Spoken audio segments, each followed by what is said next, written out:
Assembled here, we will go ahead and call to order the regular meeting of the County of Sacramento Regional County Sanitation District and Sacramento Area Sewer District, Sacramento County Sanitation District for September 12th, 2018 at 9:33 a.m. And I would ask if we could have a roll call, please. Good morning. Bruins? Present. Carr? Here. Frost? Here. Guerra? Here. Hansen? Here. Harris? Here. Hume? Here. Lee, I'm sorry. I'm sorry. McGarvey? Morin? Here. Natoli? Here. Orozco? Here.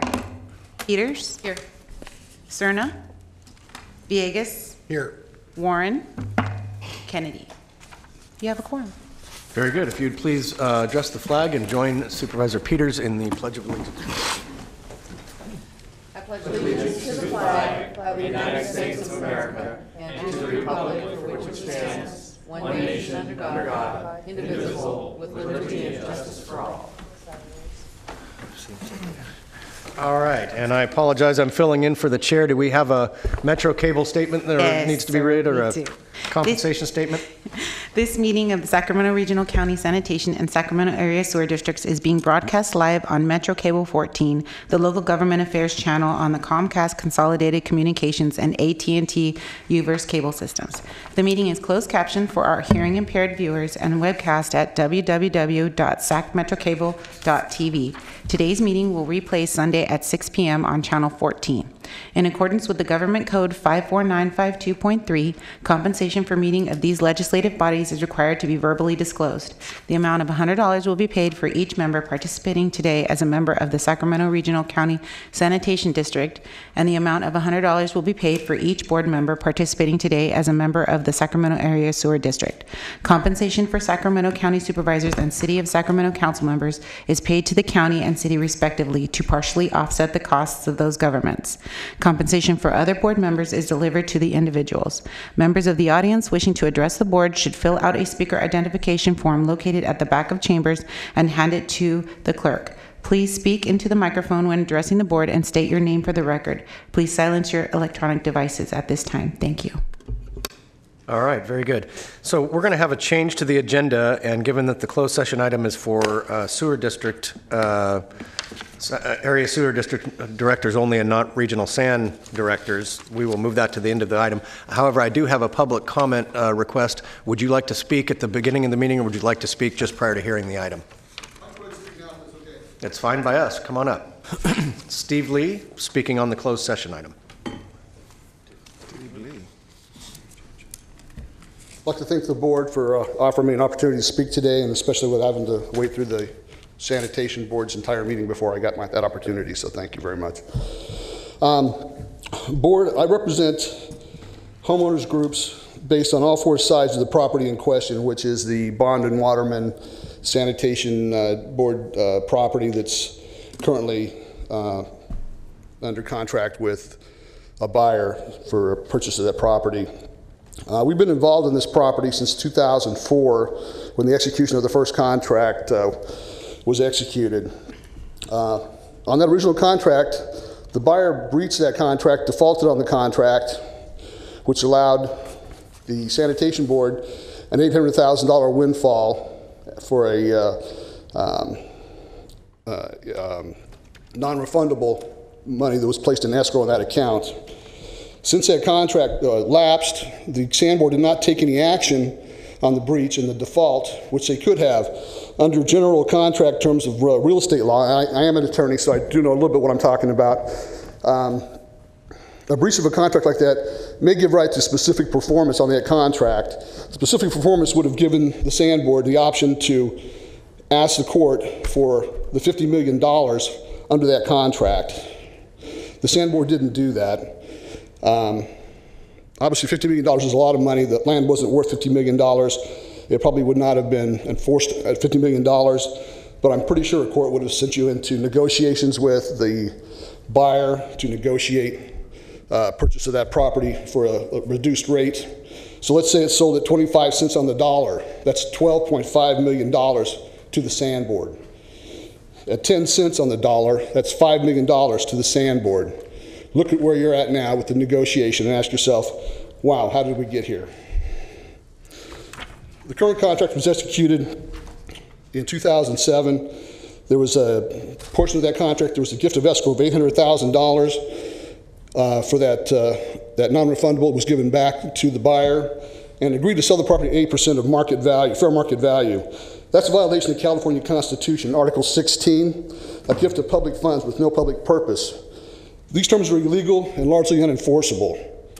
There's no consideration that's been paid for the 11-year escrow on that second contract. No consideration would give rise to another defense that you may have against these people. They've given you no good faith offers to carry through on that contract in 11 years.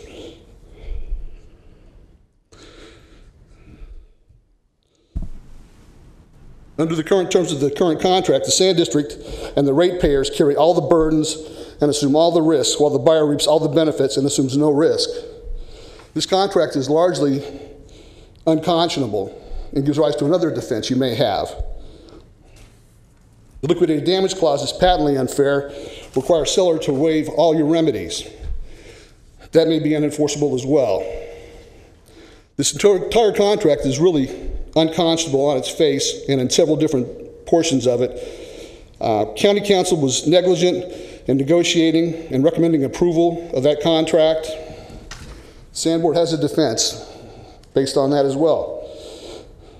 Buyer was given an extension 2 years ago and promised to close before the contract expired. That was back in April that expired, the two-year term expired, and we're still here with no resolution, and they still don't have their water permits.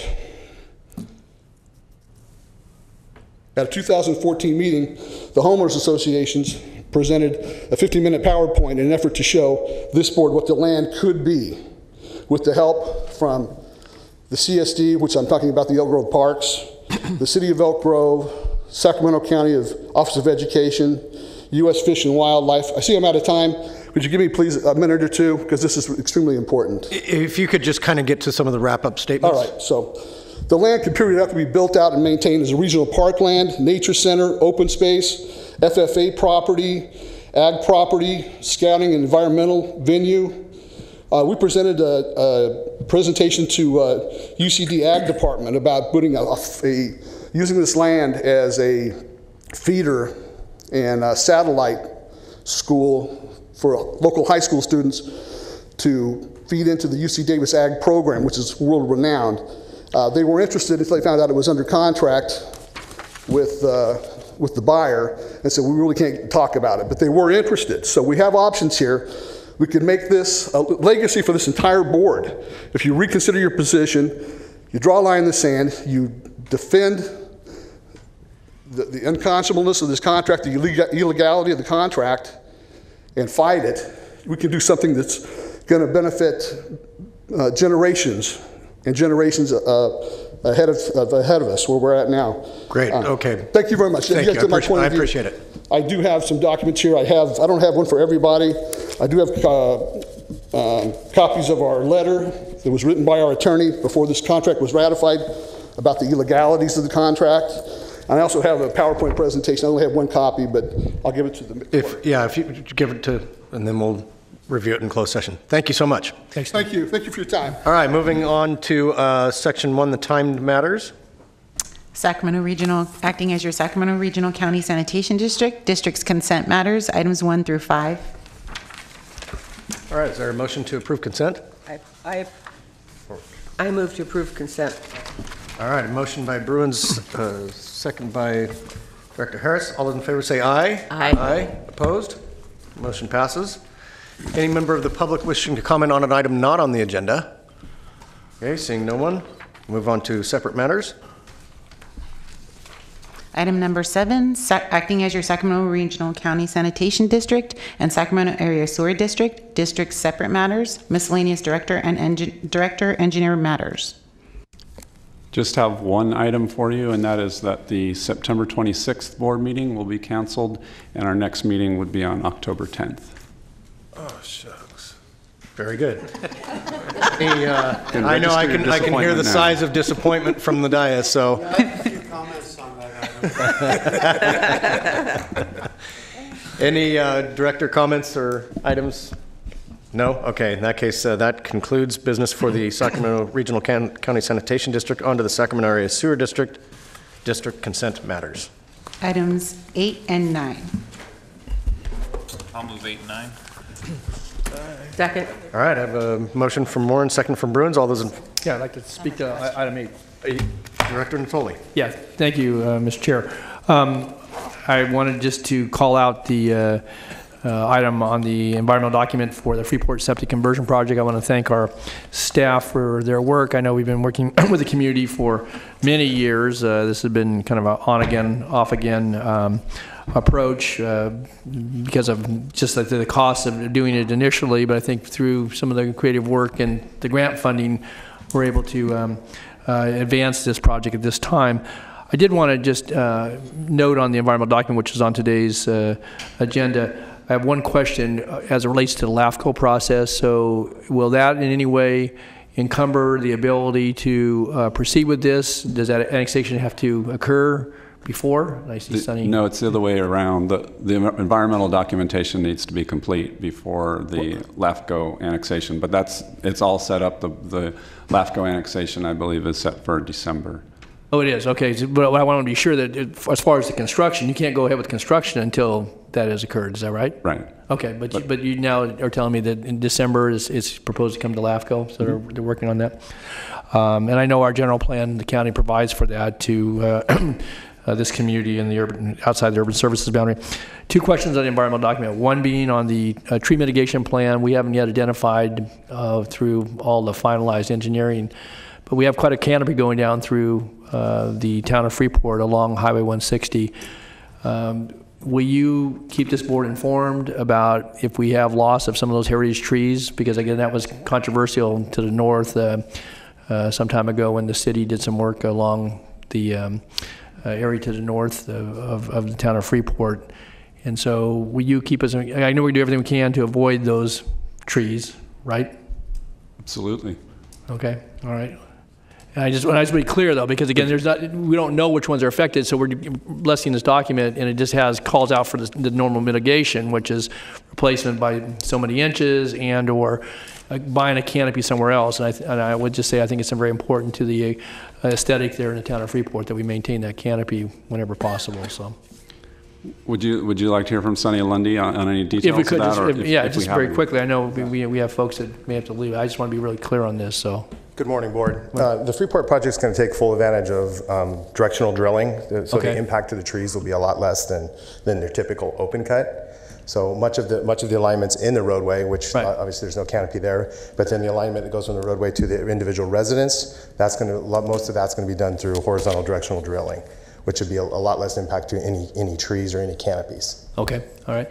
And while you're there, Sonny, and one final question, by way of note, I know that we've done a cultural resource background, and again, some of that may not be identifiable in a public document, but I would just note for your information that in the town of Walnut Grove, with some water line work there, we've identified some mitigation ground, and so I would suggest that if in fact cultural resources are found in working with the proper tribes on that there may be ability to, if not leaving remains and other cultural resources in place, working with our water resources agency at the county, we're going to set aside under another project several acres of land to provide for reinterment. So I wanted to make that note. Okay. On the cultural resources, SASD has been very proactive and reached out to the tribes of those two areas, both in Freeport and Walnut Grove. Okay. We've had several meetings in the Walnut Grove area, so we've been very proactive and we're prepared for that possibility. Okay, very good. Thanks. That's all I have. Thanks. Thank you. Yep. Any other comments on 8 or 9? All right, I have a motion by Moore and second by Bruins. All those in favor say aye. Aye. Aye. Opposed? On to section 2, miscellaneous matters. These are all communication received and filed, sir. Okay. They are received and they are filed. So that brings us to closed session. I will ask the council, is there any scenario by which we would have a report out? No, there's not. Okay, so we'll have nothing to tell you when we come out, so you're welcome to stay or welcome to leave, whatever you're. As retired individuals, your schedule may be a little flexible. All right, we're going to adjourn into closed session.